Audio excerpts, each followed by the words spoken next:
오늘 우리에게 주시는 하나님 말씀은 구약 성경 예레미야서 17장 5절부터 8절까지 말씀입니다.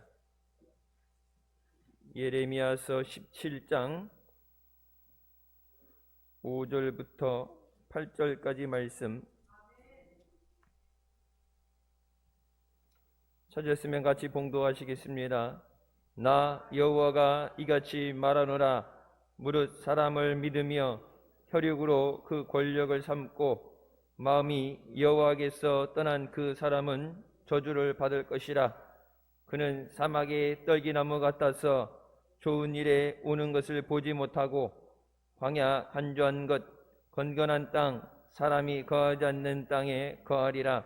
그러나 무릇 여호와를 의지하며 여호와를 의뢰하는 그 사람은 복을 받을 것이라.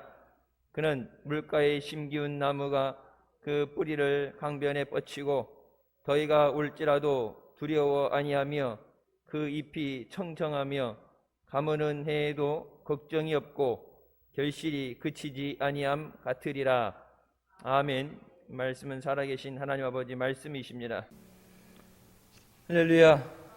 한 주간도 주님 안에서 영육간에 강건하며 믿음으로 승리하시기를 주님의 이름으로 축원합니다. 사람은 태어나면서 죽을 때까지 누군가를 의지하며 살아갑니다.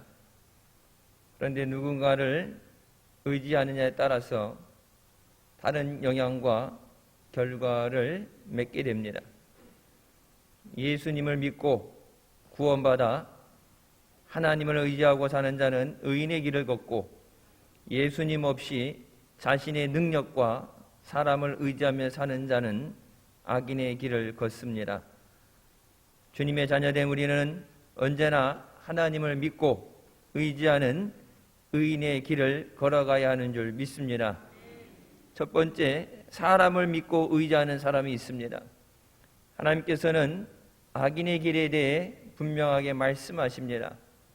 악인의 길은 사람을 믿고 사람의 힘을 의지함으로써 결국 하나님에게서 떠난 삶을 말합니다.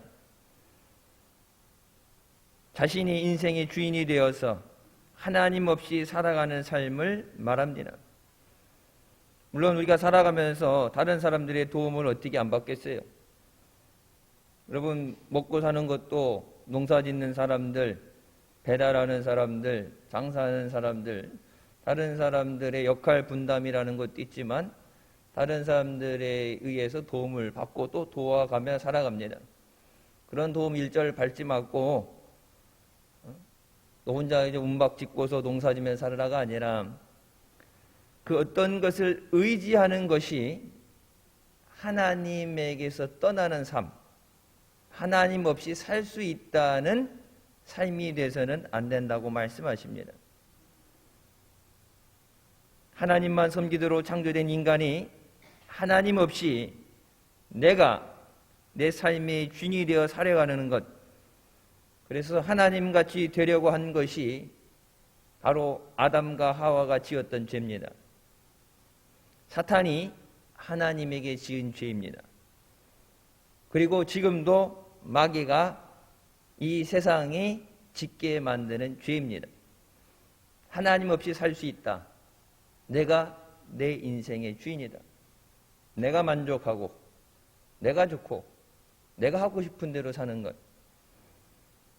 그래서 아무리 잘 포장하고 합리화시키려고 해도 하나님의 주인 되심을 거역하는 것은 성경에 심판을 받는 죄라고 말씀하십니다. 이스라엘의 역사에서도 우리는 이런 죄를 찾아볼 수 있습니다. 유다의 백성들은 다른 나라의 침략을 받았을 때 하나님을 의지하지 않고 사람을 의지했습니다. 자기가 가진 물질을 가지고 금을 가지고 다른 나라의 도움을 받으려고 했습니다. 하나님보다 물질을 더 의지해서 우상을 숭배했습니다. 그들이 바알과 아세라 우상을 섬겼던 이유는 물질에 대한 욕심 때문이었습니다. 다른 나라, 강한 나라, 잘 사는 나라 보니까 보고 배우려고 하잖아요. 뭐 부자가 되려면 부자처럼 생각하라, 부자처럼 살아라, 뭐 그런 책들이 있죠. 저 나라 보니까 잘 살아. 우리 맨날 쪼들리고 침략받고 못 살겠는데 어떻게 하면 저 나라가 잘 사는가? 그래서 뭐 요즘 같으면 옷도 그렇게 입고 말하는 것도 따라하고 하면서 보다 보니까 저들이 섬기는 신, 우리 하나님은 능력이 없어서 못 도와주는 것 같은데 쟤네들이 믿는 신은 돈도 많이 주고 나라도 강하게 해주는구나. 그래서 하나님을 완전히 버린 건 아니에요. 하나님도 섬기는데 기왕이면 하나님도 복을 주고 우상들도 복을 주고 복이야 많이 받으면 좋지. 그러니까 누가 주든 간에 결론은 잘 살면 되지. 그래서 그들이 우상을 숭배하게 됩니다. 그 우상을 어떻게 합니까? 하나님의 성전에 그 우상 나무로 깎아 만든 목상들을 하나님 성전에 같이 갖다 놓고 제사 드리게 됩니다. 이들의 죄에 대해서 예레미야 17장 1절부터 이렇게 말합니다. 유다의 죄는 금강석 끝 철필로 기록되되 그들의 마음판과 그들의 제단 뿔의 세계조건을 그들의 자녀가 높은 언덕 위 푸른 나무 곁에 있는 그 제단들과 아세라들을 생각하도다. 하나님의 말씀을 새겨 넣어야 될 그들의 마음판에 우상을 새겨 넣었다고 하나님은 말씀하십니다. 속죄일에 죄를 고백하며 하나님 앞에 희생의 죄를 드리고 죄의 사함을 받는 그 성소에서도 제단의 뿔에 그들의 죄악이 새겨져 있다고 말씀하십니다. 하나님만 섬기러 나온 게 아니라 그곳에 바알과 아세라의 우상도 있어요.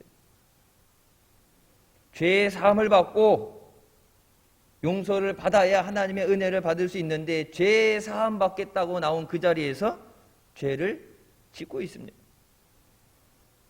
하나님이 능력이 없고 사람들이 나무로 돌로 파서 만든 그런 신이라고 그러면 아무것도 못하고 그냥 보고만 있겠죠. 하나님은 살아서 역사하시는 전능하신 하나님인 줄 믿으시기 바랍니다. 물질을 의지하고 우상을 섬기는 그 삶의 결과는 어땠습니까? 바알과 아세라를 섬기면서 풍요를 원했던 그들의 삶은 풍요는커녕하고 가지고 있던 것마저 빼앗기고 하나님의 약속의 땅인 가나안 땅에서 추방되어서 바벨론 이방 땅의 포로의 처지로 전락하고 말았습니다. 자신들이 가나안 땅에서 누리고 있는 그것이 하나님의 주신 은혜와 하나님의 지켜보호하심을 그들은 믿지 못했습니다. 우리는 사람이나 물질을 의지해서는 안 됩니다. 인간을 믿고 의지할 대상이 아닙니다. 아담이 죄를 범한 이후로 모든 인간의 마음은 본질상 거짓되고 부패했기 때문입니다. 로마서 1장 28절부터 말씀에 사람의 마음에 대해서 이렇게 말씀하십니다. 또한 그들이 마음에 하나님 두기를 싫어하며 하나님께서 그들을 그 상실한 마음대로 내버려 두사 합당하지 못한 일을 하게 하셨으니 곧 모든 불의, 추악, 탐욕, 악의가 가득한 자요, 시기, 살인, 분쟁, 사기, 악독이 가득한 자요, 수근수근하는 자요, 하나님의 미워하는 자라. 여러분, 세상이 왜 악해졌어요? 하나님께서 그 악한 일을 하도록 내버려 두셨다고 말씀합니다. 근데 하나님이 왜 그러면 그렇게 내버려 뒀느냐? 하나님을 섬기는 것이 They did not think it worthwhile. 그 하나님을 섬기는 것이 가치가 있는 것이라고 여기지 않기 때문에. 하나님이 그래서 구걸하고 사정하고 요즘 교회처럼 예배에 나와달라고 그러고 사정하고 구걸하고 전도할 때도 나가서 여러분 그렇게 하는 것처럼 하는 것이 아니라 그래, 니들 하고 싶은 대로 해. 그러면 사실 말씀이 상실한 마음, 그 마음대로 내버려 두시고 to do what ought not to taken, 절대 해서는 안 되는 일들을 하게 하셨다. 여러분, 안 되는 일을 하면 어떻게 돼요? 그 뒤에 심판이 오죠. 하나님이 능력이 없어서 도와줬는데 안 되는 게 아니라 니들이 하나님 섬기는 것을 싫어하면, 하나님이 니들 삶에 필요 없다고 생각하면, 하나님을 사랑하지 않으면 그래, 니들 마음대로 해. 하나님이 함께 하시는 것이 어떤 것인지, 하나님이 없는 삶이 어떤 삶인지 믿는 우리는 반드시 말씀을 통해서 깨달아야 되는 줄 믿습니다. 로마서 1장 30절 말씀에 하나님의 미워하는 자라고 그러죠. 하나님의 미워하는 자가 아니라 번역이 잘못됐어요. God hater, 하나님을 증오하는 자입니다. 세상이 왜 교회를 핍박하고 예수 믿는 자를 핍박하고 탄압하고 그들을 죽이느냐? 하나님을 증오하는 자. 하나님이 여기 계시면, 내 안에 계시면 하나님을 사랑하고 하나님을 경외하겠죠. 근데 여기 내 안에 하나님이 계시지 않으니까 그냥 하나님 없는 삶으로 그치는 게 아니라, 여러분, 세상에서 적도 감당할 수 있는 적을 만들어야지 감당할 수 없는 세상을 심판하시는 하나님을 적으로 삼고서 그냥 미워하는 것도 하나님을 증오하는 사람으로 있는데 하나님이 가만두시겠어요? 하나님을 의지하지 않고 사람을 의지하는 사람의 결국은 예레미야 17장 5절 말씀에 사람을 믿으며 육신으로 그 힘을 삼는 악인의 삶에 하나님의 심판과 저주가 임한다고 말씀하십니다. 예레미야 17장 6절에 또 하나님은 하나님을 떠난 사람을 떨기나무에 비유하시면서 사막에 떨기나무 같아서 좋은 일이 오는 것을 보지 못한다. 열심히 노력해도 여러분 1년 농사 힘들게 죽어라고 전화도 가을 돼서 추수하지 못하는,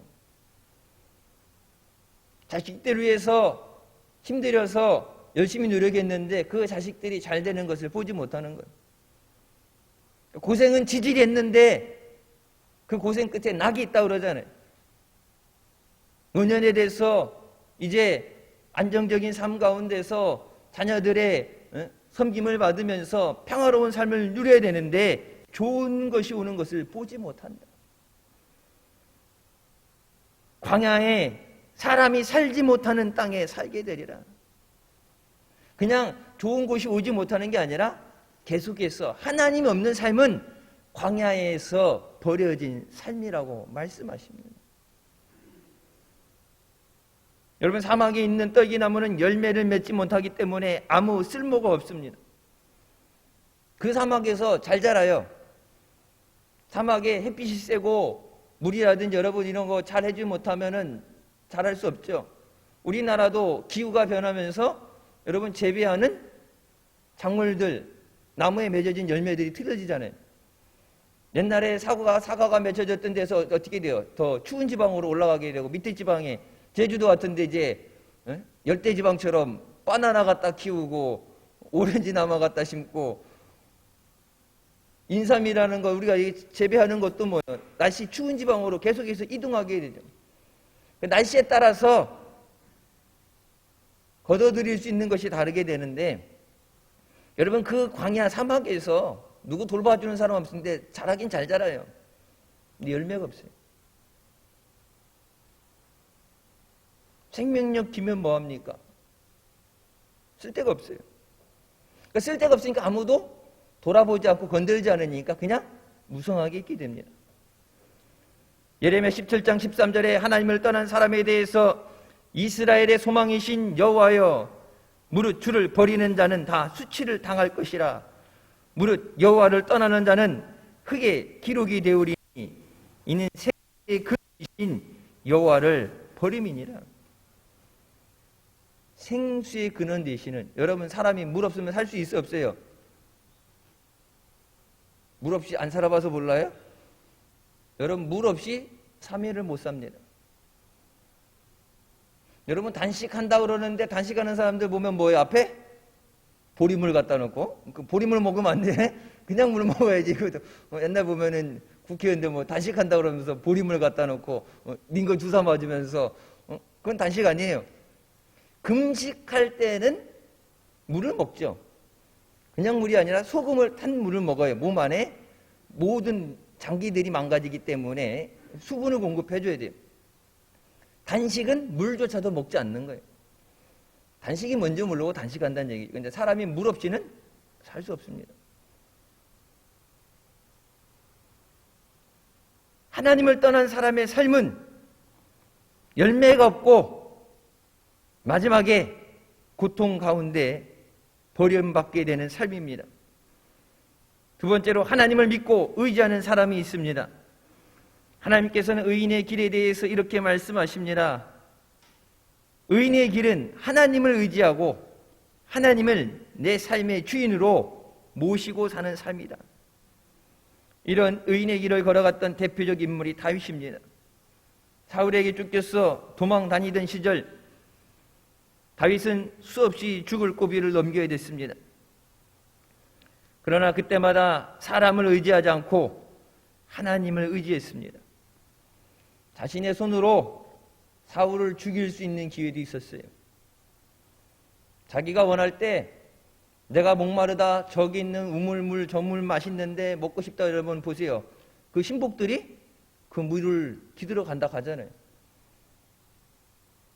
그 당시에 가장 용맹스럽던 장수들, 다시 죽여라 그러면 죽일 수 있는, 전쟁을 불사하고서라도 싸울 수 있는 그런 장수들이 주변에 없던 것이 아니에요. 그렇게 백성들에게 인심을 잃고 살지 않았습니다. 자기 손으로 사울을 죽일 수 있으면, 여러분 죽으면 뭐예요? 더 이상 쫓겨다니지 않아도 돼요. 하나님께서 기름 부어서 이미 다음 왕으로 세우셨기 때문에 그냥 왕이 되면 돼요. 근데 하나님께서 기름 부은 자를 사람이 손댈 수 없다.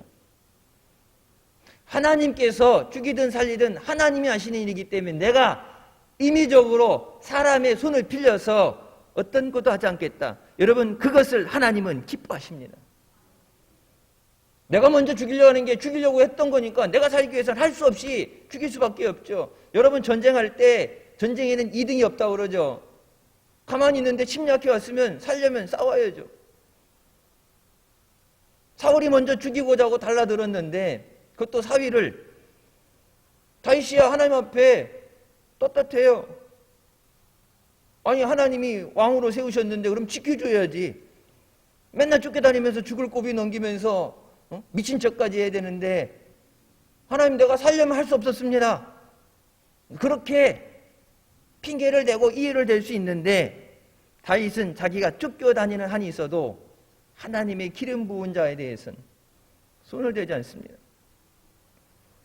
그래서 하나님께서 결국은 사울의 칼날을 피하게 하시고 그를 왕으로 세워주셨습니다. 다윗은 일생 동안 자신의 힘이 되어주시는 하나님을 이렇게 찬양합니다. 나의 힘이 되신 여호와여, 내가 주를 사랑하나이다. 내가 왕으로서 수많은 전쟁을 이기며 백성을 평안한 삶을 살게 하고 먹을 것이 많은 삶을, 나라가 강건하게 된 이 모든 것이 내 능력이 아니라, 나의 군대가 아니라 하나님이 나의 힘이 되심입니다. 하나님을 의지하는 사람은 결코 망하거나 패배하지 않습니다. 하나님께서 힘이 되어주셔서 우리의 삶에 승리와 복을 주시는 줄 믿으시기 바랍니다. 자신의 힘이 되어주신 하나님을 체험한 시편 기자는 이렇게 고백합니다. 나는 내 활을 의지하지 아니할 것이라. 내 칼이 나를 구원하지 못하리라. 오직 주께서 우리를 우리 원수들에게서 구원하시고 우리를 미워하는 자로 수치를 당하게 하신다이다.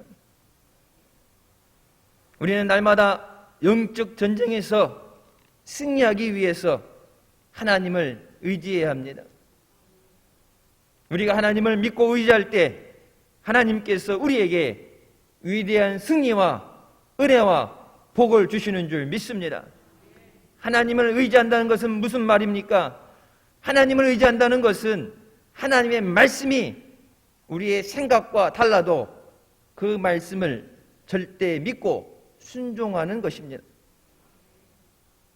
누가복음 5장에 베드로가 밤새 수고했지만 고기 한 마리 잡지 못하고 모든 힘이 탈진된 상태에서 낙심해서 나오게 됩니다. 그때 예수님은 잠깐 쉬는 시간도 없어요. 그때 예수님께서 오셔서 베드로에게 깊은 곳에 가서 그물을 내리라고 말씀하십니다. 여러분, 베드로는 갈릴리에서 나고 자랐기 때문에 그 직업이 어부입니다. 그곳의 특성상 그 시간에 깊은 곳에 가서 그물을 내린다는 것은 고기가 잡힐 리가 없다. 모르는 바다에 가서 낚시 여행 가서 거기서 그냥 거기 좀 가봐, 없으면 그물이라도 내려서 흩어, 그렇게 해갖고 가는 게 아니라 무슨 어종이 잡히고 무슨 미끼를 써야 되고 어느 시간에 어디 가야 돼, 그것에 대해서는 진짜 밑에 요즘 소나 탐지기라고 해서 이렇게 바닷속을 고기들 지나가는 것을 보면서 찾는 것처럼 그것보다 누구보다도 바닷속을 훤히 알아요. 자신의 생각으로는 주님의 명령을 이해할 수 없고 말도 되지 않는 얘기. 그러나 베드로는 자신의 생각을 의지하지 않고 주님의 말씀에 의지하여 깊은 곳에 그물을 내립니다. 베드로가 뭐라 합니까? 주님의 말씀에 의지하여 내가 그물을 내리겠습니다. 내 경험이 무슨 상관이 있어요? 내 능력이 무슨 상관이 있어요? 주님이 말씀하시는데. 여러분, 그것이 하나님을 의지한다는 말이에요. 세상 사람들이 얘기하는 것처럼 그렇게 하면 안 돼, 그렇게 될 리가 없어. 세상 사람들 흔히 얘기죠. 기도한다고 뭐가 나오냐, 예배 드린다고 뭐가 나오냐. 자신들이 생각하는, 왜 자기네들 삶 가운데 눈에 보여지는 것 가운데 그 한계를 뛰어넘지 못하니까 그런 얘기를 하죠. 근데 여러분, 주님의 말씀에 의지할 때 그물이 찢어지도록 많은 고기가 잡힙니다. 그 많던 고기가 밤새 그러면은 어디에서 숨바꼭질하고 숨어있다 나왔느냐. 여러분, 고기가 아무리 많아도 그물을 다 담궈도 안 잡혀요. 주님의 말씀에 순종할 때 그 고기가 잡히게 되는 줄 믿습니다. 말씀에 순종할 때 요단강은 갈라집니다. 말씀에 순종할 때 여리고가 무너지는 줄 믿으시기 바랍니다. 하나님을 의지한다는 것은 하나님을 내 삶의 주인으로 모시고 주인의 뜻에 따라 사는 것입니다. 바울도 자기 자신을 그리스도 예수의 종이라고 말하면서 주님의 뜻에 순종하여 이방인들에게 땅끝까지 복음을 전했습니다. 우리를 향하신 하나님의 뜻은 무엇보다도 하나님의 사랑을 전하는 것입니다. 여러분, 교회에 하나님이 주신 단 하나의 사명은 선교입니다. 교회를 세우신 목적은 물론 우리가 예배라는 것도 있고 훈련이라는 것도 있고 기도라는 것도 있고 친교와 돌봄 다른 것이 있겠지만 그건 개인별로 하든지 하는 건데, 교회를 세우시고 이 교회에 모여서 예배 가운데 은혜 주시고 우리에게 능력 주시는 이유는 하나님의 사랑을 전하라고 우리를 불러주시는 줄 믿습니다. 우리가 믿을 분은 오직 하나님 한 분이십니다. 우리를 도울 힘이 없는 인생을, 세상을 의지하지 말고 오직 하나님을 의지함으로 날마다 주의 선하심을 체험하시기를 주님의 이름으로 축원합니다. 세 번째, 하나님께서 하나님의 사람에게 주시는 복이 있습니다. 하나님께서는 하나님을 의지하는 사람에게 놀라운 복을 약속하십니다. 물가에 심어진 나무는 더위가 올지라도 두려워하지 않고 가무는 해에도 걱정하지 않는다고 말합니다. 이와 같이 하나님을 의지하는 사람은 어떤 시련의 바람에도 흔들리지 않습니다. 하나님을 의지하는 사람은 언제나 그 삶에 풍성한 열매를 맺게 하시는 줄 믿습니다. 열매가 맺어지는 것은 하나님께서 하시는 역사입니다. 바울도 그렇게 말하죠. 우리가 씨를 심고 물을 줘도 열매 맺게 하시는 것은 하나님이시다. 믿음의 열매, 기도의 열매, 전도의 열매, 모든 것은 하나님께서 맺게 하시는, 하나님의 주시는 복인 줄 믿습니다. 경기도 양평에 천연기념물로 지정된 은행나무가 있습니다. 나무 높이가 50m, 굵기가 14m로 어마어마하게 큰 나무예요. 그러니까 천연기념물로 정했겠죠. 지금도 계속해서 나무에서 12섬의 열매를 거둔다고 합니다.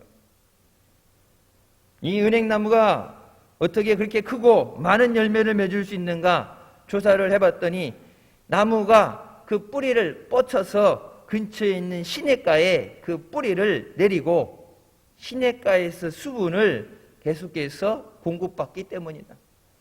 아무리 날씨가 덥고 가물어도 뿌리가 살기 위해서 길게 뻗어나가서 시내에 그 뿌리를 박아놓고서 대놓고 물을 통해서 공급되어지는 것.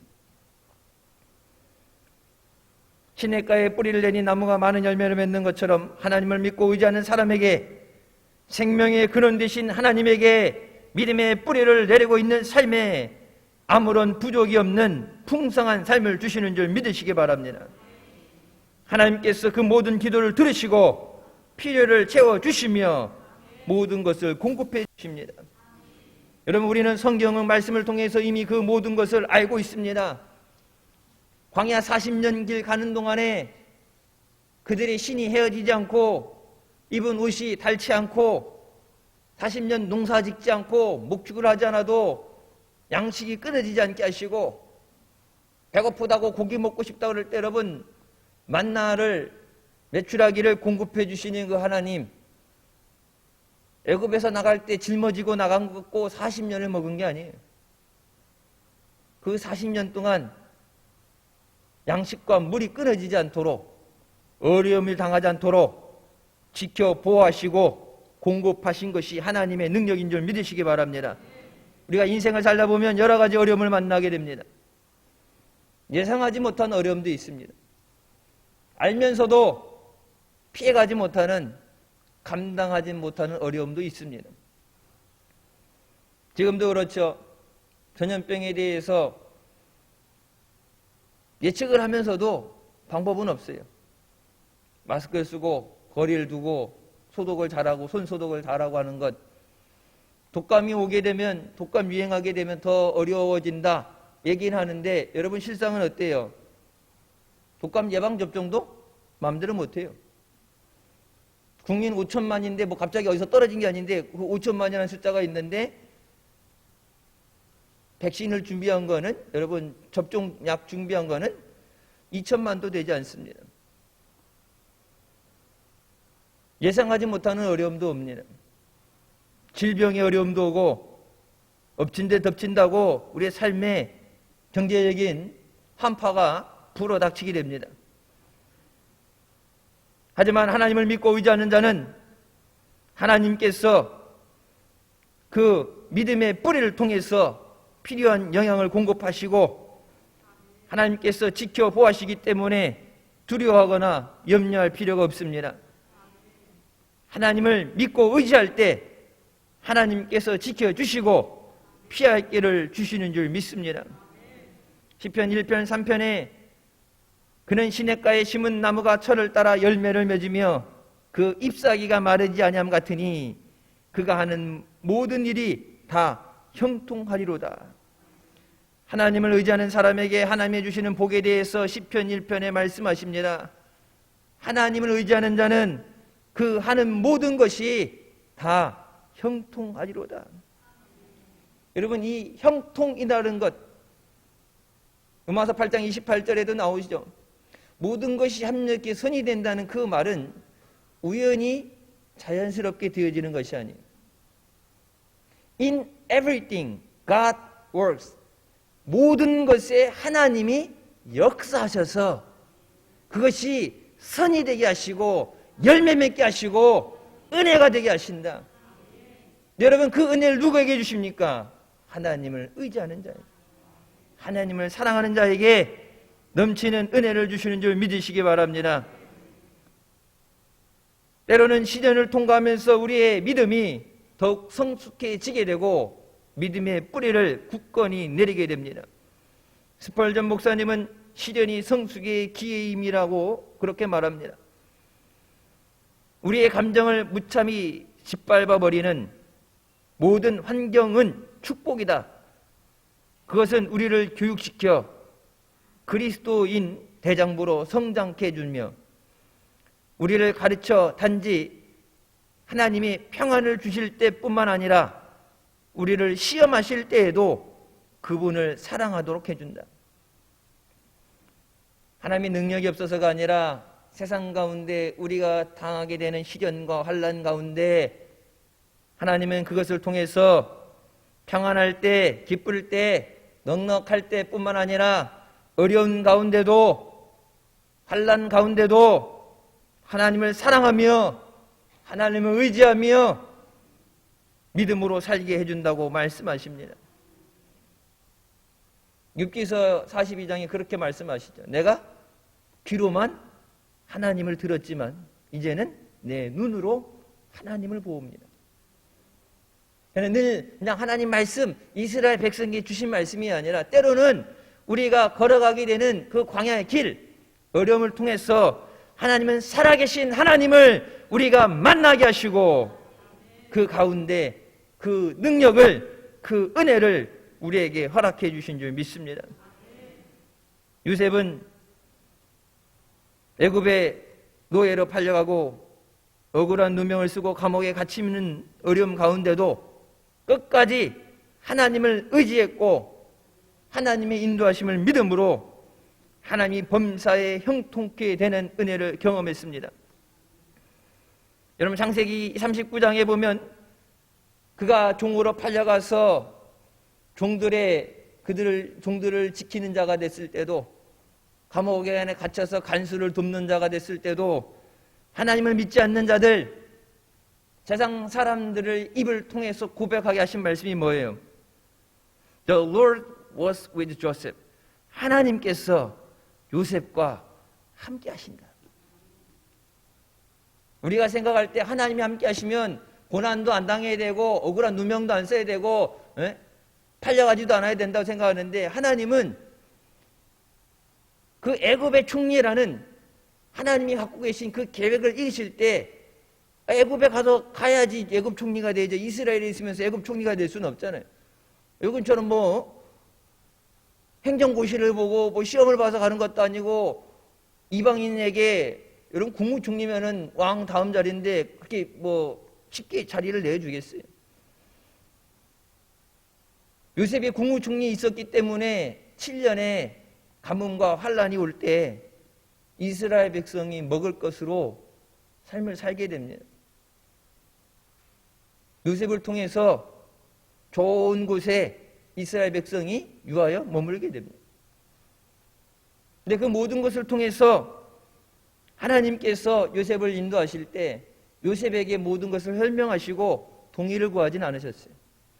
설명시켜주고 이해시켜주고 그러니까 네가 힘들어도 좀 참어. 네가 살고 가문이 살고 민족을 살리는 일이야.